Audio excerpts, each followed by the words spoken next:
Welcome to Driven, the Unscripted Success podcast, with your hosts, Mike Menino and Nariman Hamden, bringing you insights and stories on achieving personal, professional, and financial success. Hey guys, I'm Nariman Hamden, and this is Driven, Unscripted Success podcast. We've got a really special guest on today. We have Karna Bodman. So Karna was she began her career in San Francisco as a TV news reporter.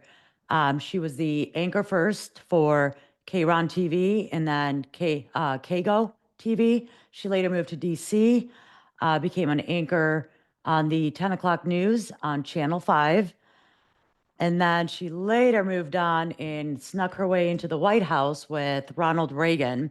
When he was elected president, he stood in front of the Blair House and named Jim Brady as his press secretary, with Karna as Jim's deputy.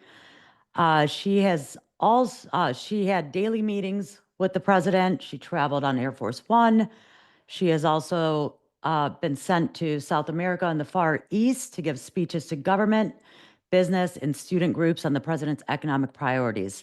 She's also an author, and I'm going to go ahead and bring you on. How are you, Karni? Well, I'm just fine. It's so good to be on your show, Nirman. It's an honor. Thanks. Yeah, it's an honor to have you. I mean, you've got quite the career history and just experience in life. So that's pretty exciting to have you on.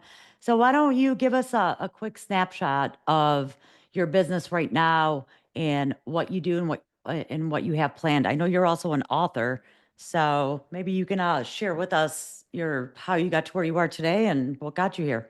Oh boy. That's a tall I've lived a cup. long, good life, so it's going to take a little while.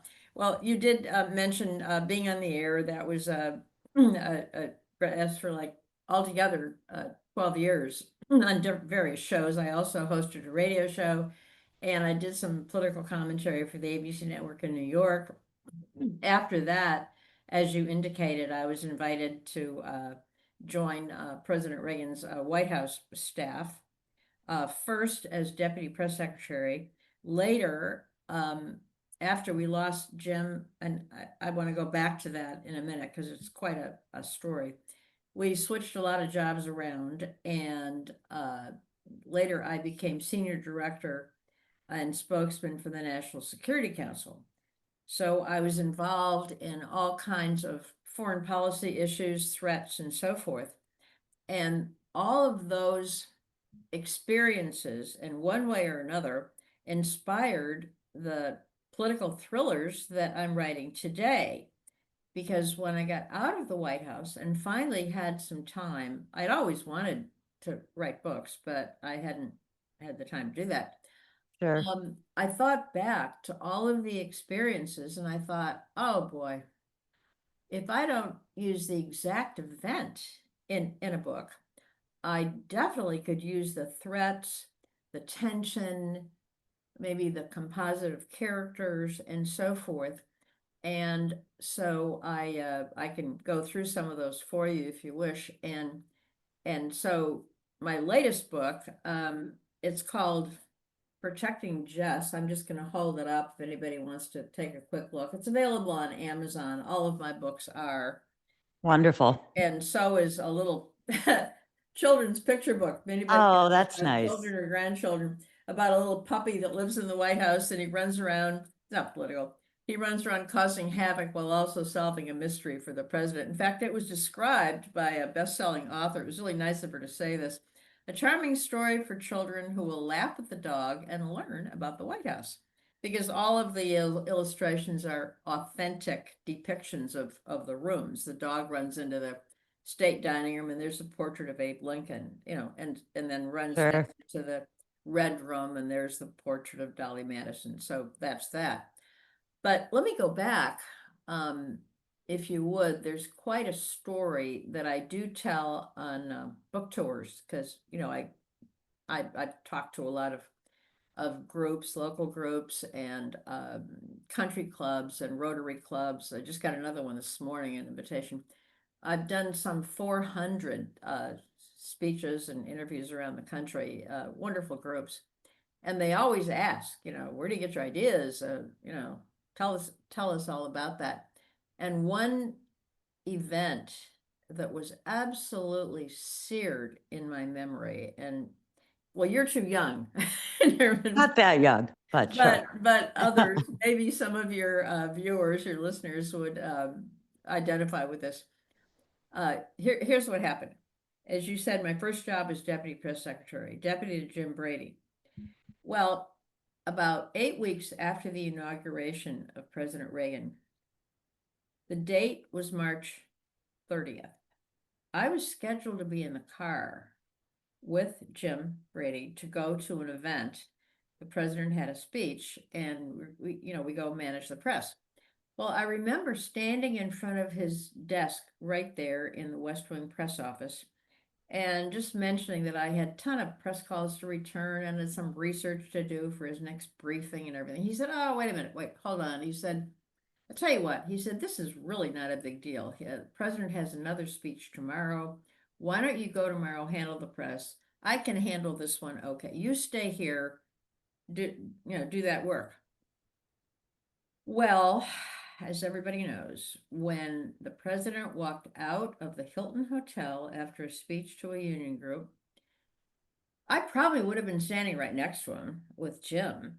And that is the moment that John Hinckley fired 6 shots in 3 seconds using 2 hands, sort of a military stance, and using what he described later when he was interviewed and arrested.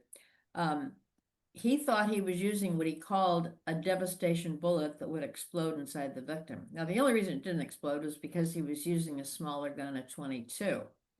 Now, it's very interesting that the bullet that actually hit the president was a ricochet kind of a deal.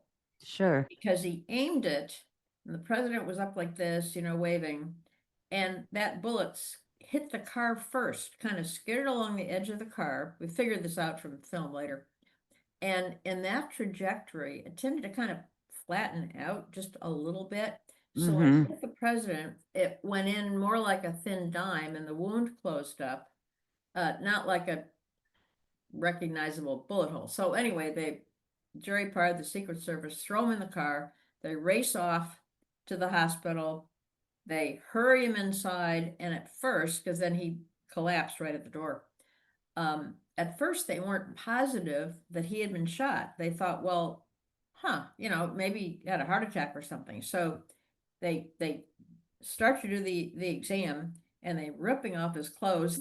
And Reagan looks up and says, "Wait a minute, that's my new blue suit." Oh, please.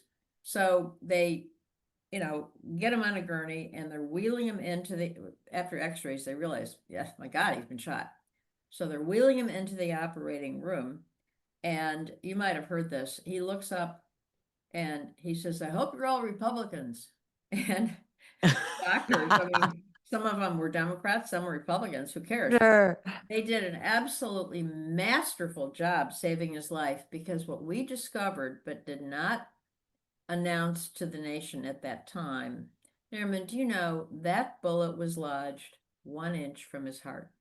Jeez. Unbelievable. Unbelievable. That was. On a slightly lighter note, I heard a story from his top aide, Mike Deaver, who was with him personally a lot. And as Mike described it, Reagan wakes up in the recovery room, and he had some tubes down his throat, couldn't quite talk, but he motioned he wanted to jot something down. So they handed him a tablet and a pencil. And Mike says, Reagan looked up and he saw a white ceiling and white walls and a beautiful nurse. They had this gorgeous nurse standing next to him holding his hand. And he jots down, "I'm alive, aren't I?" And then the next thing he wrote down, "If I'd had this much attention in Hollywood, I'd still be there." The man was amazing. And just one last point about that whole scenario. I spent the day in the Situation Room of, what was going on, and Sure. buying foreign leaders and checking everything and who the hell is John Hinckley and all the rest of it. But anyway, when Reagan was recuperating, he received literally a ton of mail. I mean, and went Oh, through I'm sure. layers and staff sort of like he kept certain ones.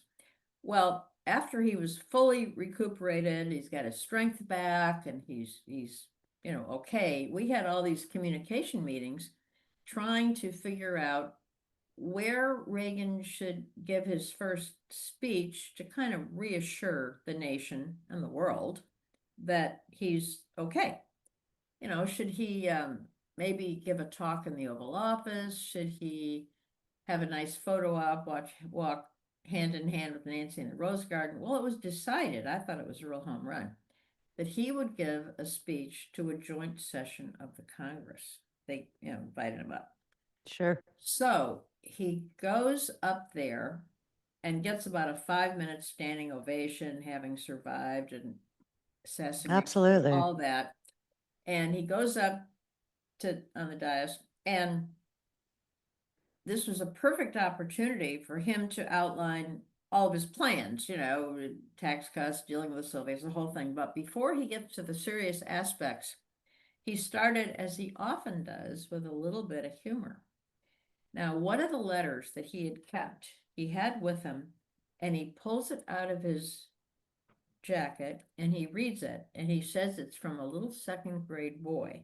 And he reads it, and it says, "Dear Mr. President, I hope you get well quick, or you might have to make a speech in your pajamas." That's adorable. Typical Reagan. Yeah, that is adorable. So Yeah. that's kind of one of the stories. There are a lot of other ones. Oh, I'm sure there is. So let Yeah. me ask you, working alongside, President Reagan and uh, uh, being involved in the politics and economics and having to travel all over, and you mentioned that you were at the Geneva summit. How do you deal with taking risks? And is there a time when rolling the dice really worked out for you, in your career in situations like that? Well, I mean, I don't really think of going in there as rolling the dice. I think of it as an incredible opportunity to serve Reagan. Sure. I mean, I thought he was really, so terrific, and agreed with his principles and all that sort of thing. So it was really a great opportunity. I mean, I never felt I was in danger for anything. I mean, you work in the White House, that's about the most protected 18 acres of the planet, Sure. in a way, Yeah. So we were okay. I mean, there was never a 9/11 kind of a thing when I was there. So Right. we all felt, pretty safe about all of that. Yeah. No problem. So what's a skill or a habit you think doesn't get enough credit for contributing to your success? What is what? What's a skill or habit that doesn't get enough credit for contributing to your success? Oh gosh. Well, I'll tell you a funny. Before I went into the White House, the previous a previous deputy press secretary took me to lunch to give me some advice, and he said, "I want you to." I should clean up the language, but here's what he said: "I want you to always remember the rule of the 6 Ps." I said, "Okay, what's that?" He said, "Proper preparation precludes piss poor performance." Well, that's a tongue twister. I said, "Well, okay, I could clean it up a little bit." But he's right. I always was, you try to always be prepared for eventualities, do your homework. There was a tremendous amount of reading, Sure. to get organized. Because among other things, one of the things I was doing was preparing briefing books for the president's press conferences and okaying various position papers in terms of the language. How do you explain the president's Mideast policy in one page of talking points? Right. Kind of tough, but Sure. you try and coordinate with the agencies. So it's all preparation, I think, to be Sure. yeah, that's what I'd say. Sure. So, I'm sure you had to lead quite a few teams there and in your career, and leading a team can have its challenges. What's your leadership style, and can you give us an example of how it helped you through a tough spot? Well, yeah, we all had our own staffs, you know, Mm-hmm. that did research for us and answer questions. I remember having a great deputy at one point, Sue Method. She was really terrific, and she when we would arrange events with the president, inviting in the press and all that sort of thing, she was fabulous, notifying stations all over the country, inviting news managers to come, managing everything like that, and then coordinating with the social office about the event. Yeah, it's wonderful to have good help. as they say. Right. Yeah. Yeah. It sounds like, especially, and I presume there's a lot of multitasking in a position like that, and with everything coming in at once. So having a good team, I suppose, is the most important thing. So yeah, Mhm. it's good to have good help. Well, it's a little bit different now because it was a totally different kind of a thing. Now, writing books, I have to admit, this is a very solitary endeavor. I don't have a team. I don't have employees or anything, working for me. Sure. What I do have, which is nice, is the publisher of books um, has their marketing team. Like they would set up interviews, for instance, like they did with your terrific show there, that sort of thing. But otherwise, I'm on my own to write the books. Research the books, do the outlines, write the books, and then in fact find publishers, which I did. I actually found all of my publishers either through meeting them at at conferences, writers Sure. conferences, which happens because I didn't have an agent at the time, or referrals. And that's what happened even, with this one, Protecting Projecting Us. Jess. Sure. Yeah, that was a referral from a previous publisher whose company, Regnery Fiction, was acquired by this publisher of Protecting Jess, which is Skyhorse Publishing.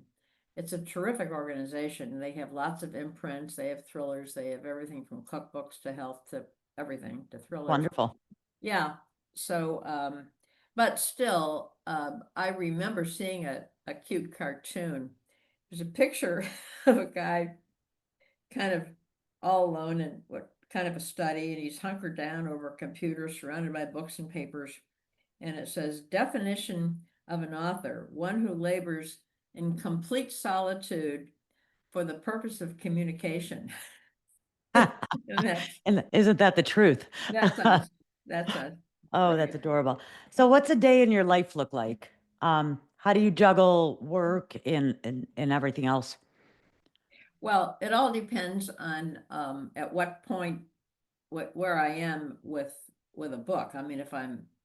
If I'm in the process of writing a book, and I am writing some new ones now. In fact, I decided to switch a little bit, and I'm writing in the romance genre just for fun, and I've been writing a few of those. So I would well, first of all, in the early morning, you get up early, take the dog out. I have an adorable Labradoodle, Aw, fix breakfast, all that sort of thing. My husband and everything. And then down here in Naples, where I am right now, it's so hot. I swim laps, probably oh, good. 9:30 in the morning. That's what I do. And then I'm in addition to errands and being responsible, I pay all the bills and all the domestic things one has to do, cook all the meals. Then I spend the rest of the day writing. And well, I also attend and do a lot of Zoom calls. I'm a member of various writers groups, Mystery Writers of America, Southwest Florida, fiction writers, several international thriller writers, and occasionally go to those kinds of conferences as well. Sure. We keep in touch, and that's where you meet other terrific authors, and I appreciate that. Yeah, that's wonderful. Busy day. Yeah, that is a busy day. That's a lot. So how do you, or has there been a book or podcast or someone that's really changed your outlook or approach? You mean during Just research? the recent in life, during your career, in politics, something that's really had an effect on you that Yeah, you took well, with you through yeah, life. I did outline the whole experience with the assassination attempt, so that was quite something. Now, it's interesting because as I look back on more of the Reagan days, there was an event that got me going on writing books. It was a speech that President Reagan gave a couple of years into his administration, and it was his announcement of his what he called Strategic Defense Initiative, became known as Star Wars, missile defense. Oh, You know, the whole idea. Well, mm-hmm. I gotta say, I was fascinated because I just thought that was such a cool idea.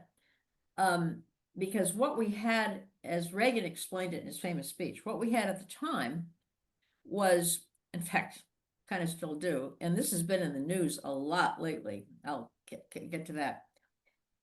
For our foreign policy was called mutual assured destruction. We called it the MAD doctrine because it said in effect that let's say some country doesn't like us, you know, Soviets, North Korea, whatever, lobbed a missile our way, even by mistake, it would kill millions of innocent Americans. And all we could do in retaliation is lob one back at them and kill millions of their innocent citizens. Sure. President Reagan said in his speech, that's not the way I want to conduct my foreign policy. He said, wouldn't it be better to task our best scientific minds, our best, you know, technical people to see if they could possibly invent a system that would stop a missile before anybody dies. And his famous line was, wouldn't it be better to save lives than avenge lives? Well, I thought, as I said, that was a pretty wild idea. Well, I got to tell you, all over Washington, oh, everybody thought he was an idiot. You know, I mean, over at the State Department, they said, oh, this is never, what does he think he is? Superman, a bullet hitting a bullet in the sky. That's crazy. It'll never work. But come to think of it, we can use it as a bargaining chip in arms control talks with the Soviets.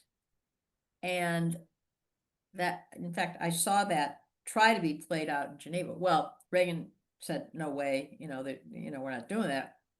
And what we ended up in those particular talks was to reduce big missiles for big missiles, smaller missiles for smaller missiles, and SDI for whatever, you know, anything else for whatever you've got in the closet, which they had nothing. Sure. So anyway, we worked all that out. Well, then over at the Pentagon, meanwhile, they looked at this Star Wars idea and they said, oh, wow, we have no idea how to do this, but it's a presidential directive. And we're going to have to put out contracts with defense contractors to see what they can come up with.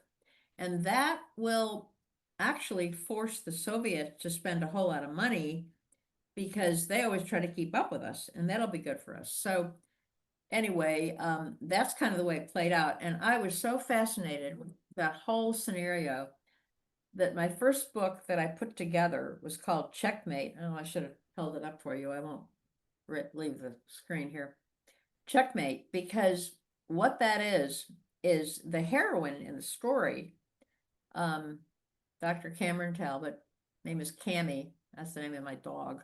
That's a sweet name. She's works for defense contractor, and she comes up with the defense against cruise missiles, and it's kind of cool. Bad guys try to steal it, but anyway, that was the impetus for my very first thriller, and then the follow-on to that one, which is called Gambit. Same characters. The heroine works for the contractor, and then there's a good guy on the NSC staff trying to help her. And in the second one, she invents a laser system to protect airliners if a missile, you know, trying to hit an airliner. Sure. And in fact, we were trying to do that at the time. I researched that and met with Homeland Security people at the time. But they never did deploy it because at the time it was too expensive. Well, now look at what's happening today.